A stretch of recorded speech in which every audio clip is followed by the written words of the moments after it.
Hey beautiful people, welcome back to my YouTube channel. My name is Okewumi and this is the Women's Talk Show. You're watching the Bbnaija reunion review day 10. This is day 10 of the Bbnaija reunion, and it has been going perfectly well. But first, before I get into today's video, if you are watching my videos for the first time, a very big welcome to you. Please do ensure to like, share, and also subscribe to my YouTube channel. Also, to all my returning subscribers, I really want to appreciate you. Thank you for coming back to watch my videos. So let's just get straight into what we have for today.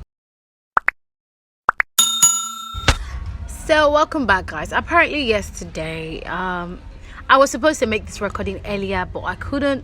But it is what it is. We're here now. Okay, so let's just get straight into what we have. So apparently yesterday I'm going to start with Praise and Bright O's situation.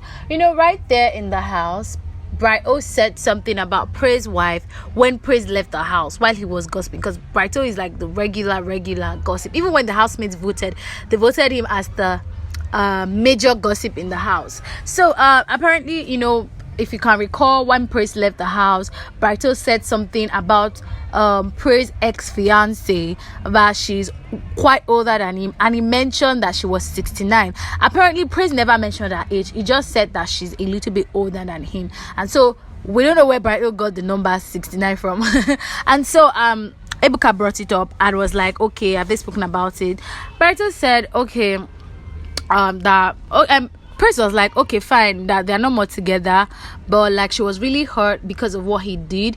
And Ebuka was like, but Praise mentioned it in the house, so why does he think that it was what? Because according to Praise, his wife was hurt, and a lot of attacks from people who were going to her page and saying all sorts of nasty things. And so Ebuka was like, why does he feel like it was what, when Bright O said it, that it got to the general public, or that they went to start but it was obvious. Even when Praise said it to Bright O, I didn't know. I don't think the clip was shown where Praise was telling Bright O about how his wife was older than him.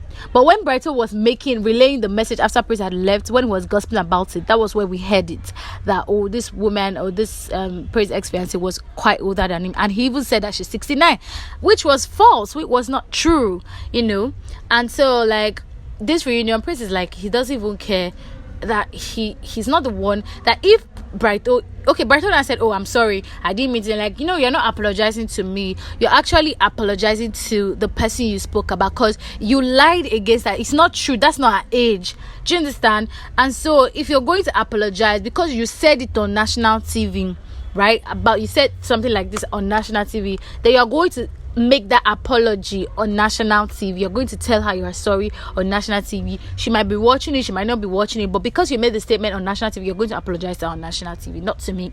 And then Bright O was like, he owes nobody an apology. That makes me feel like Bright O is he has a very dirty personality, very disgusting personality for a guy, because I don't know how I even tell my guy something, I can't come out, you can't tell another person, you can't tell people, you can't even lie on top of them, and then it's time for you to apologize, you can't, and you cannot take responsibility to apologize for what you did wrong. It's disgusting. It's a very dirty attitude, and I think he deserves to apologize to whoever he offended. That's Praise's ex-fiance, because he actually offended her. He started a rumor that's not true and made people come to her page and say a lot of nasty things. I mean, Bright O has a very disgusting perspective. The fact that he said it, he didn't even see, he was still asking what did I do wrong. The fact that he didn't see what he did as wrong, I mean, it shows that he has a lot of problems that he has to deal with. Okay, moving on. Also yesterday, the housemates spoke about Prince and Ozo's situation. There was a time when Ozo was head of house and they were supposed to prepare for their tax that week, and then Prince walked out while they were practicing or rehearsing without taking excuse, and then came back late, and then Ozo was so upset and he screamed and he displayed if you see what Ozo displayed that day, I think you guys can remember, he was screaming and people were shocked, like, where's all this energy come from? You're not the person that we know to get angry so easily, and we have never seen you angry, and then you're angry and you're screaming like this. Like people were really shocked and like, what could actually be the cause of this? So Ebuka played that clip, and then he asked the housemates what they felt, why they felt also reacted the way he did to Prince during the rehearsal. And a lot of housemates had something to say, and most of them felt it was because of Nengi. The issue that Prince at that time, Prince was on Nengi's matter. He was also on Nengi's matter. So they thought that okay, probably he was just overreacting because of Nengi. And so that's what they thought on the surface. I mean, most of them felt like that. And so Ebuka asked the people closest to him in the house, which was Dorothy at that time and Nengi.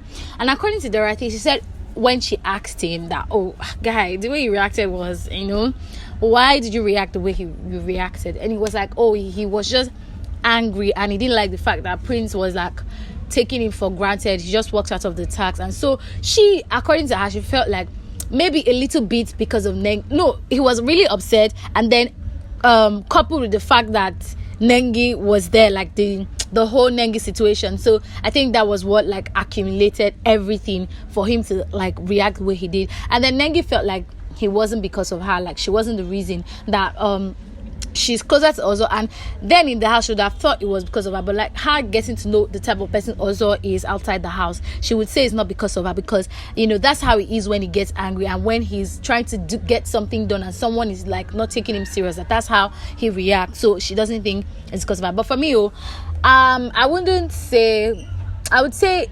accumulated anger. When you've been looking at somebody, okay, when you have just been meaning somebody and then the person now does something that annoys you, the anger that will come out of it will be times 2 of what you would have naturally given the person if you were just angry with him. So I feel like that's what happened with Ozo. What do you guys think? Let me know in the comments section below. Moving on. Also, Ebuka asked Prince why he and Ozo never got along in the house. And then Prince was like, oh, he extended his hands of friendship to Ozo times without number, and Ozo rejected it or turned it down. It was obvious that Ozo never wanted to be friends with him. That a lot of times when they are discussing something or when they're trying to talk, he always like seeks Ozo's opinion, trying to engage him in conversations, but he was really never interested and he doesn't know why. And so Ozo finally had to speak on why he and Prince never got along. According to Ozo, he would have been friends with Prince, but he realized that Prince is a very, very competitive person, which he did not hold against him. Like, he's not against him being competitive, but the fact that every time somebody else's win aside him, he gets angry or is always sad and not happy for the person is a vibe that he cannot accept or he cannot accommodate. And that's why he was never friends with him, because he doesn't like people who are never happy for other people's progress or other people's success. And that's the type of person Prince was. And when Ebuka asked the other housemates if they agreed to what Ozo is saying, majority of them agreed to it, because they're like, yes, everybody agreed to the fact that he is very, very competitive, which is not a bad thing. But most people, not everybody, most of them said, oh yes, he's competitive, and also he's not always excited for the other person when somebody else wins a task or wins something in the house. Well, a lot of the housemates gave different circumstances how Prince, when they finish a task, if Prince doesn't win, he doesn't even deem fit to congratulate the winner. He just goes and sulk for like throughout the whole day, or sometimes maybe 2 hours, 3 hours. He doesn't talk to anybody. He's sad. He's feeling. Sometimes he cries. Life is not that deep according to some people. But for me, Prince also mentioned something. I remember a time when they were doing a task and there was a ball. It was his turn and somebody was like, hide the ball father, so he wouldn't see early. Prince is coming. I remember that task, but I can't remember who said it. But I think I remembered who said it that day when I was recording. But now I don't think I remember the housemate that said it, but it happened. And so Prince mentioned it during the reunion that he felt like people were just sabotaging him because people now deliberately did things to make him lose. Like they didn't want him to win. And there was a clique in particular, which was V, Ozo, Neo, and Nengi, that were always talking about him. And even after he left, he watched some clips when Neo said some hurtful things about him, and how he did not expect it from Neo, because he and Neo went to the same university. He and Neo, they were like brothers before the house. They knew each other before the house. So he leaving the house and seeing clips where Neo is saying things about him was really hurt. Well, according to Neo is a liar. Do you understand? It's not a new thing. Neo lies a lot. For a man that talks too much, he wouldn't even remember the lies he has lied. To be honest, I'm going to be frank with you. Neo said a lot of lies in the house. Like a lot of lies, but that's for another day. And so Neo was like, okay, Neo admitted that, oh, they talked about him, but is it not normal? And this one, she said, she had defended himself that, but it's not like they now formed clique, and they said this clique is to antagonize Prince. No, they just talked about him randomly, and that clique was not because they wanted to antagonize Prince or sabotage him, like he said. And V2 said the same thing, that we only talked about you once or twice, and we said the same thing everybody's saying, that you're just very competitive, and that's the reason why she never got along with him, because he's always sulking and never happy for whoever wins. And so Ebuka decided to ask people closest to him if they agreed with what the other housemates were saying. And according to Salani Badge, she feels like she disagrees with the housemates, and she's like, yes, Prince is extremely very competitive, but the fact that they say he's not happy for someone, that's not true. That he's competitive, yes, he will sulk, yes, he will be upset with himself and put pressure on himself because he loses a task or he loses something, yes. But the fact that they say making him look like a sore loser, that's not true, because she doesn't think he is always sad when another person wins. He's just always upset with himself and pressures himself. That's the only thing she agrees with. And Dorothy also felt the same thing. So yeah, I feel like Prince got upset because, after what Ozo said and the whole housemates, concluding on that, when he was answering questions, when Ebuka was asking him questions, you could tell from his voice that he was already upset. So, moving on. So, lastly on the show today, I'm going to talk about when Ebuka spoke about the housemate that triggered them the most. He was asking the housemate, but he did ask them round. I don't know why he stopped at the point. So, he went to Tolani Badge.